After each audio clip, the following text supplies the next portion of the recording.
అంబేద్కర్ కోనసీమ జిల్లా పి గన్నవరం మండలం కొక్కివారిపేటలో నిర్వహించిన డాక్టర్ బిఆర్ అంబేద్కర్ జయంతి ఉత్సవాలు సరికొత్త స్ఫూర్తికి వేదికయ్యాయి.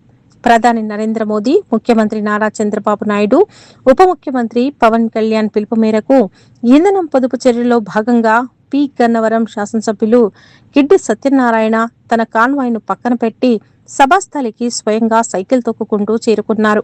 ఒక ప్రజా ప్రతినిధి స్వయంగా సైకిల్పై రావటం చూసి స్థానిక ప్రజలు, నాయకులు, కార్యకర్తలు హర్షధ్వానాలతో ఆయనకు స్వాగతం పలికారు.